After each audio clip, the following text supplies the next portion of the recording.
Alright, you guys, so it's, well, pretty much been a couple of days now that we've had our hands on the anniversary character, and I thought I'd do a little bit of a tier list update to give where I think she fits. Obviously, there are room for improvement for this character, which I feel like could be added in terms of what more needs to be done for this. Well, I say what more, it's only a one or two few changes, and it's very minuscule to where if the developers want to, I do believe that they could make these changes, and if that is the case, we could see a much better version of her. Not to say that she's not good, I'm just saying there are key things that I'm already seeing that kind of like, if they just applied this little thing, oh, she could be an absolute behemoth of a character, what she already is.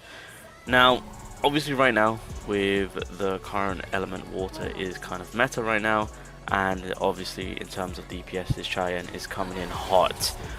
Some would say favourable to be number one, some would prefer still as kind of, which is fair to say.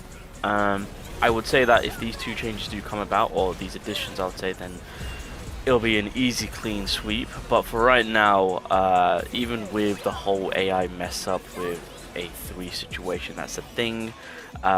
This Cheyenne at times is still doing a ridiculous amount of damage for like guild boss and anything to do with like team fights and AI control, of course, even with the A3 issue on hand. But yeah, she is out damaging, and yeah, in my eyes, on par, slightly outperforming Kane, of course. It just really depends on the set you're working with. Right now, my chart is doing a little bit more better, so that's why I'm kind of regarding her a little bit more higher, I would say. But overall, she is one hell of a fantastic character, and obviously with the build-up for her stats from the Will of Sword, that is a huge takeaway to maximize the damage output. Obviously, once you have full control, this Cheyenne just is insane. I'm not really going to go too much into the whole AI perspective of things, because I mean it's kind of a given on what we're losing out, but that is one of the small improvements which I would say, because obviously the Will of Sword gauge, when it recharges 100%, it activates the Sword Resolve, so that's when the heavy attack has an increase of 60% and consumes all Will of Sword gauge when the duration ends, which is a 6-second. So that's kind of like the biggest concern right now, but excluding and forgetting about the whole AI run, having full control of Cheyenne, she does possess a lot. I mean, realistically, the combination of what you're going to be looking out for is obviously first skill, core, alt, make good use, core, second skill, right? So there is a bit of a theme and a ways around it to maximize the Cheyenne in terms of a full rotation of her attack whilst utilizing the buffs and whatnot, of course. So obviously the whole A3 fiasco, we know about this. The other thing which I do want to say, and I hope that this is something considered, what's going to make her that even more better. As you guys know, on skill 2 she has super armor effect. Obviously from that she can also apply unrecoverable. Once you get the A2 of her, then she'll have the unrecoverable on the A1. Obviously when you apply the skill 1, Heavenly Strike, that will then activate her to spam up those core attacks, which will then build up the oh god, I forgot the phase of it, the Will of Sword gauge. There we go, right? And so, and then from that we get our defense increase, we get the critical hit rate increase, so on and so forth, right? I think that they might need to go back on the drawing board and be like, right, let's apply super armor, because super armor gets applied on the second skill, but in my eyes skill 1 is way more important. I'm gonna need that super armor on skill 1, please, and I'm pretty confident in saying it's not an addition through the skills, not that I can remember off the top of my head. I'm pretty sure that's not the case, because I always get tagged out of it, so yeah, I'm pretty sure that's not the case. But I do genuinely feel like skill 1 really needs that super armor. I'm even comfortable with them removing super armor from skill 2 and applying it onto skill 1. I would much rather have it there, because obviously that's the most crucial skill to start getting the skill rotation at play, for you to actually start all your skills, right? And so you can quite easily get knocked out of that, and it's super annoying. So outside of that, in terms of all the modes that I've put her in, Guild Boss, she's doing a ton of damage. POD, she's doing a ton of damage. Any other fights that require obviously the water element, she's doing crazy amount of damage. But yeah, an insane character, not to say the least. And I guess the other thing which kind of blows my mind in terms of her being a fantastic DPS character and just having so much damage built up is the fact that with the amount of like defense she could do, because you got to keep in mind, like, even from her weapon, just her, because excluding her kill, like her weapon alone will give her an increase of like 360 defense, like 360% defense.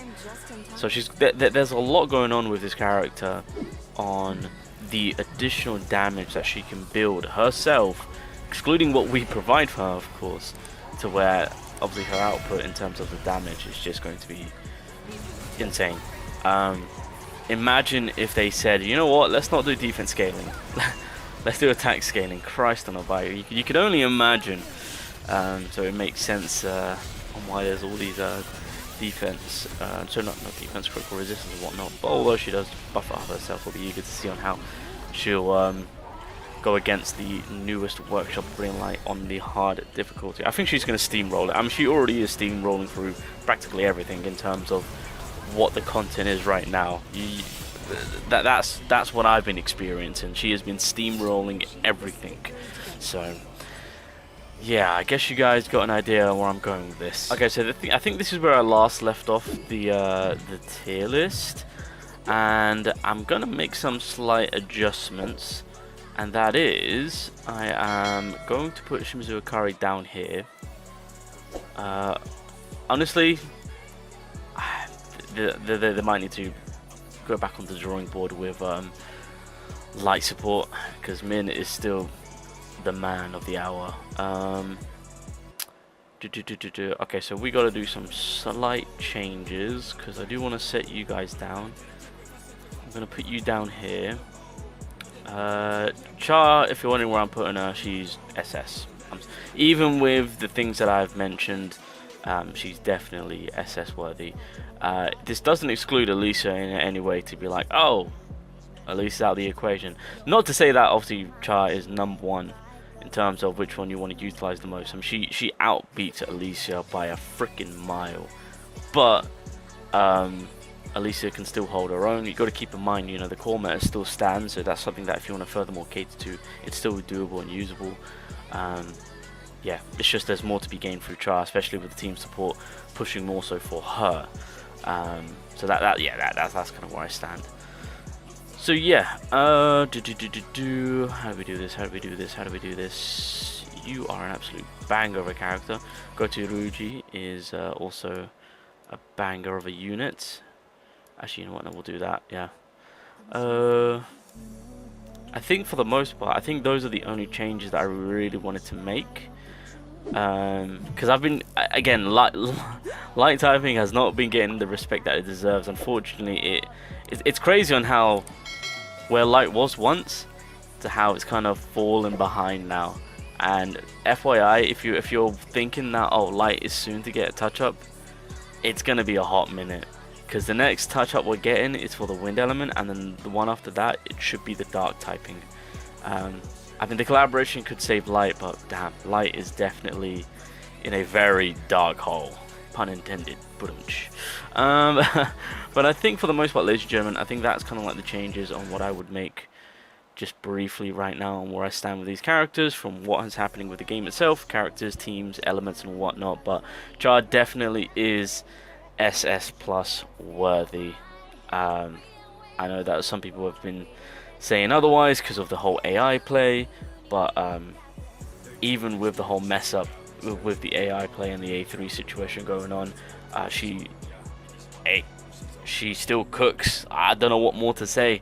I've been getting, you know, with what I've accomplished, I've been getting some big numbers. She's been outdoing, she's been outplaying, and she's been outshining. I don't know what more to say. An anniversary character that is cooking guild boss, any type of AI play, should I say, team fights of course, especially when I get my hands on her and it's manual control. Oh, it's a GG.